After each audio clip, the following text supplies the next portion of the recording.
अदालत के कमरे में जज के आते ही सब अपनी कुर्सी से खड़े हो गए थे।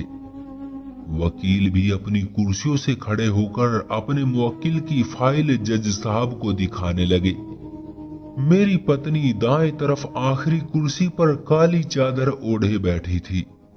उसके साथ उसके बाबा भी चेहरे पर गुस्सा लिए बैठे थे। मेरी नजरें अपनी पत्नी पर पड़ी तो वो भी मुझे ही देख रही थी।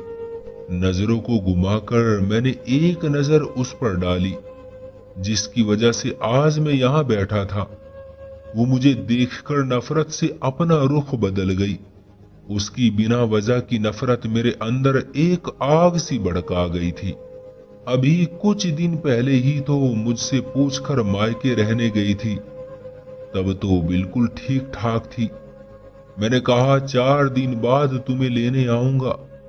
कहने लगी जैसे आपकी मर्जी। और दूसरे ही दिन सुबह सुबह अदालत का नोटिस देखकर मुझे अपनी आंखों पर यकीन नहीं आ रहा था। मेरी नींद तो नोटिस देखकर ही उड़ चुकी थी। उसने मुझसे तलाक मांगा। मुझसे दूर होना चाहती थी, मगर क्यों?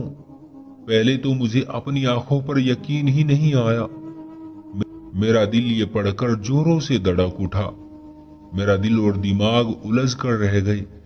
हमारे बीच ऐसा तो कुछ नहीं हुआ था जो मेरी पत्नी टीना मुझसे तलाक चाहती है। मुझे लगा किसी और का नोटिस मुझे मिल गया, लेकिन घर का पता मेरा था, नाम भी मेरा था। मेरी पत्नी ने ही मुझ पर यह केस किया था, लेकिन उसने ऐसा क्यों किया था? सवाल मेरे दिमाग में तेजी पकड़ने लगा। मैंने फौरन अपनी पत्नी को फोन किया। मैं इतना बेचैन था कि बता नहीं सकता था ऐसी भी क्या वजह थी, लेकिन उसका फोन बंद था। मैंने अपने सास ससुर को कॉल की, लेकिन उन्होंने मेरा फोन नहीं उठाया। मैं उसी वक्त अपने ससुराल पहुंच गया। दरवाजा मेरे ससुर ने खोला, जो मुझे गुस्से भरी निगाह से देख रहे थे और दरवाजे के सामने खड़े थे।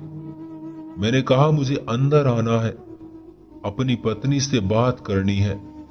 वो गुस्से से अकड़ कर बोले कि तुम्हें जो कुछ कहना है अदालत में जाकर कहना। उनकी बात सुनकर मुझे हैरत सी होने लगी। वो तो मेरी बड़ी इज्जत करते थे। जब भी मैं उनके घर जाता 3-4 तरह के खाने मेरे सामने रखे जाते थे। मीठा भी जरूर रखा जाता। मेरी आओ भगत करने लगते थे। बार बार मुझे पूछते, बेटा कुछ और खाओगे तो बताओ, खाना तो ठीक से खाया है ना, भूखे तो नहीं रह गए। मेरे ससुर मेरे आगे पीछे रहने वाले शख्स थे, लेकिन आज मुझे यूं देख रहे थे कि जैसे मेरा उनसे कोई वास्ता ही ना हो। मैंने कहा ऐसी भी क्या बात हो गई है जो आप लोगों ने तलाक मांगा है? मुझे टीना से बात करनी है। मुझे उससे पूछना है कि उसने मुझे नोटिस क्यों भिजवाया। लेकिन मेरे ससुर ने मुझे अंदर प्रवेश होने ही नहीं दिया। कहने लगे मेरी बेटी तुमसे कोई बात नहीं करना चाहती, आइंदा हमारे घर मत आना। उनका ऐसा व्यवहार देखकर मैं उदास होकर वापस अपने घर लौटा था। काफी देर ये सोचता रहा कि ऐसा मैंने क्या किया है जो सबका व्यवहार एकदम से मुझसे बदल सा गया है।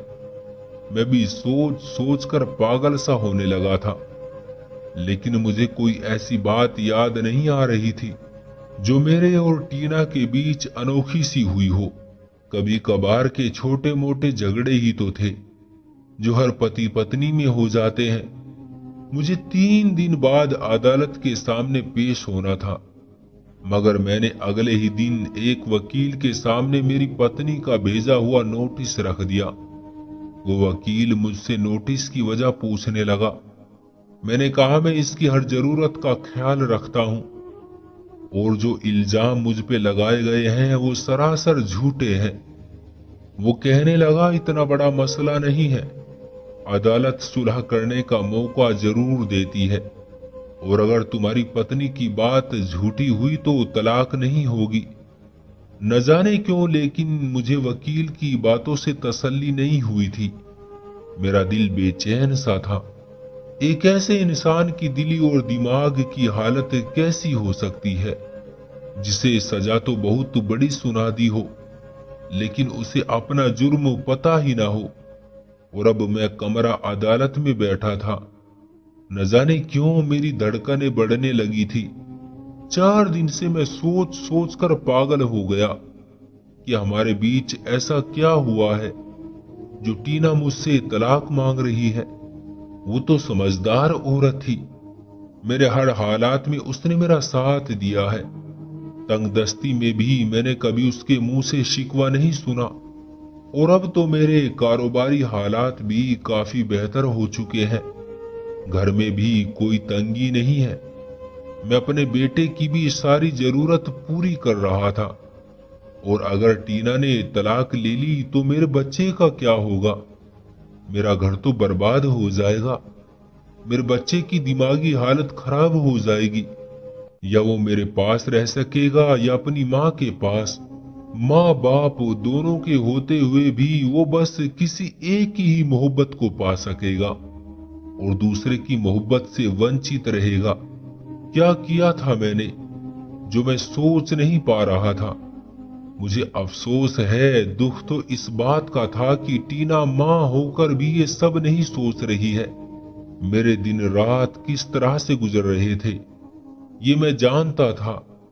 जज के बैठते ही टीना के वकील ने एक फाइल उनके सामने रखी और कहा कि मेरी मुवक्किल अपने पति के साथ रहना नहीं चाहती और हमारा कानून और समाज इस बात की इजाजत देता है कि वो उससे जब चाहे अपने इस रिश्ते से आजादी ले सकती है।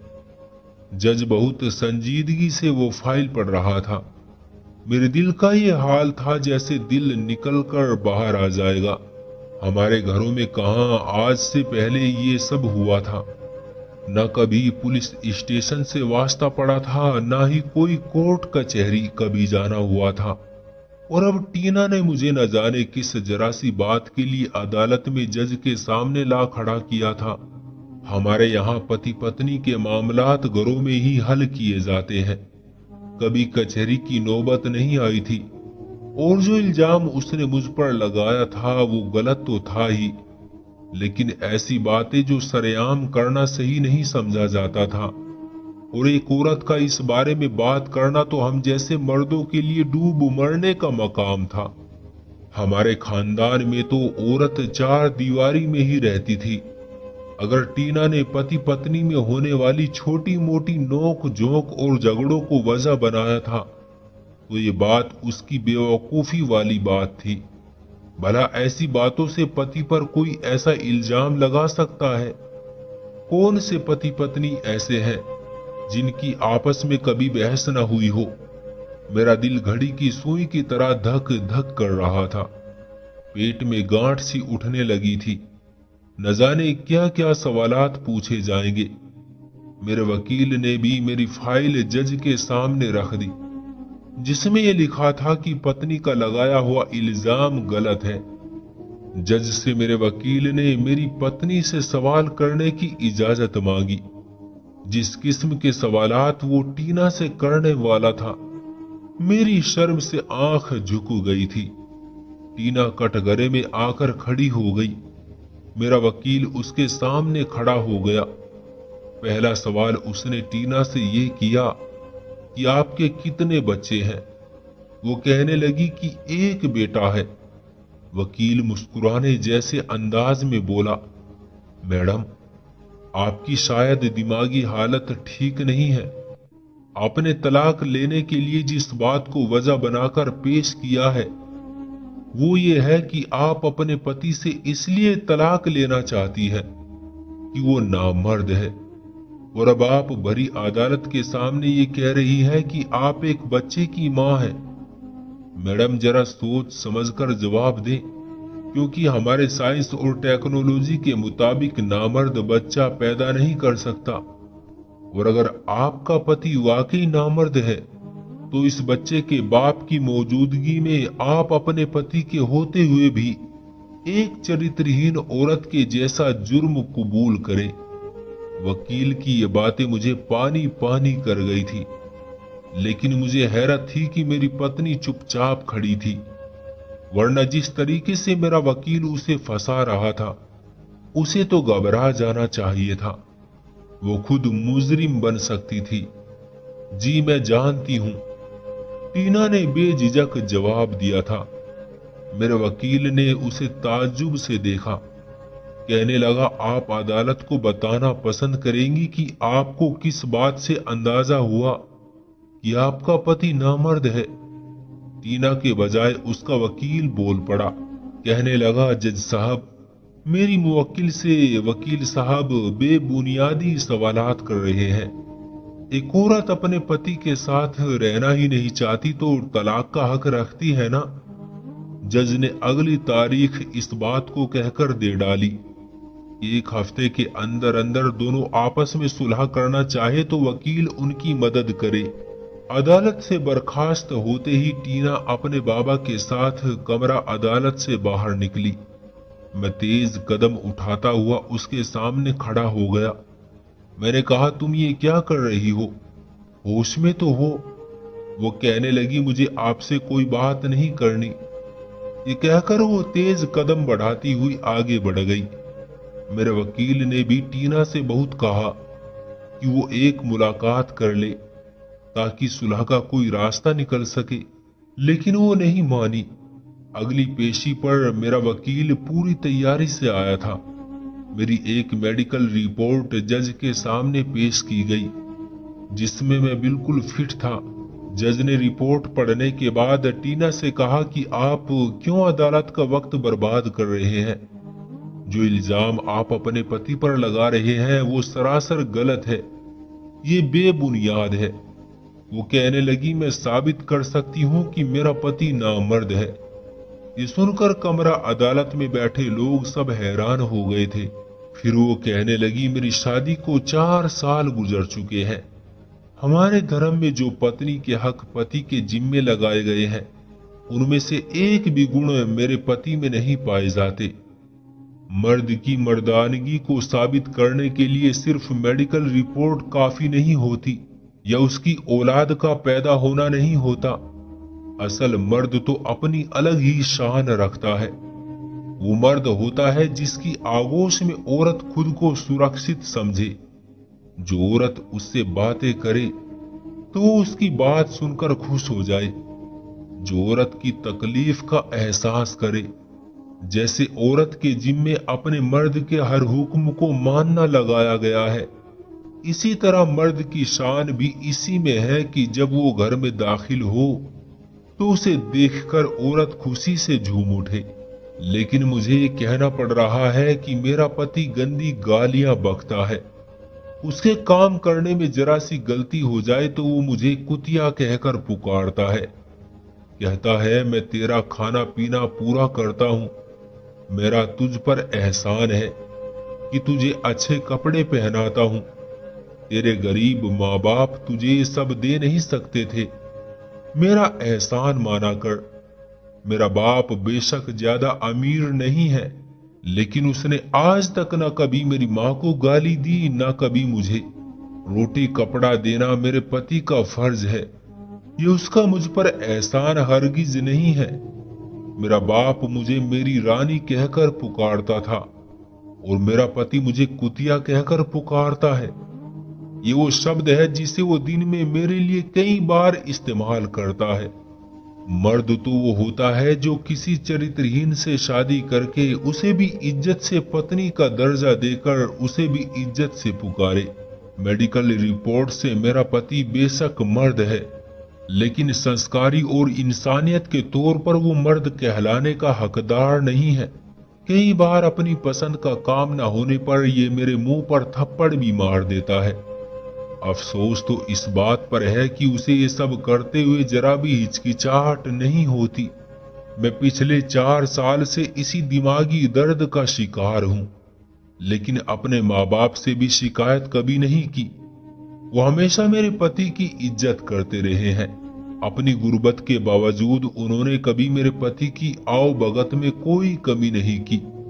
उसे हमेशा इज्जत दी है और मेरे पति ने वो इज्जत अपना हक समझकर वसूल भी की है। अगर मेरा पति मेरे माँ बाप से इज्जत हक से वसूल करता है तो क्या मैं इज्जत की हकदार नहीं? अपने पति के हर हालात में मैंने उनका साथ देकर भी देख लिया है। कारोबारी परेशानी से होने वाली उलझन में भी मेरा पति मुझे गाली देकर पुकारता है। हालात अच्छे हो तो सब हालात अच्छे हो तो तब भी मेरी 2 वक्त की रोटी का एहसान भी मुझे गाली देकर जताता है। मैंने पहले भी बहुत बार अपने पति को प्यार मोहब्बत से समझाने की कोशिश की थी, लेकिन वो बाज नहीं आता। मैं फिर भी सब्र कर रही थी, लेकिन जब वही गाली मेरे 3 साल के बेटे ने मुझे देनी शुरू की तो मुझसे बर्दाश्त नहीं हुई। बाप को देखा देखी मेरा बेटा भी वही कुछ सीख रहा था और मैं नहीं चाहती कि वो अपने बाप जैसा बने। इसलिए बेहतर है कि मैं इस आदमी से दूर रहकर अपने बेटे की परवरिश अच्छे से करूंगी, उसे एक मर्द बनाऊंगी। आपके नजदीक ये आदमी मर्द कहलाने का हकदार होगा, लेकिन मेरे नजदीक नामर्द है। और वो हर शख्स नामर्द है जो अपनी पत्नी को इज्जत से नहीं पुकार सकता और उसे गाली देता है। मर्द वो है जो खराब हालात के बावजूद अपने घरवालों से मोहब्बत से बातें करे, जिसके संस्कार बर्ताव सबके साथ, खासतौर से पत्नी के साथ व्यवहार मोहब्बत का हो। जब तुम खाओ उसको खिलाओ और जब तुम पहनो तो उसको भी पहनाओ। उसके चेहरे पर मत मारो और ना ही बुरा भला कहो। मारने पीटने वालों को अच्छे लोग नहीं कहते।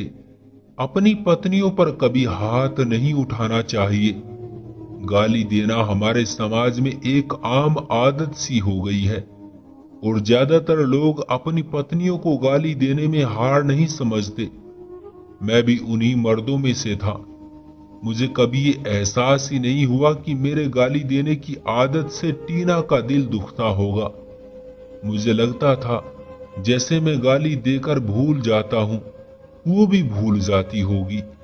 ये भी सच है कि कारोबारी हालात की खराबी की वजह से मुझे हर बात पर गुस्सा आता था और ये टीना पर ही जाकर गिरता था।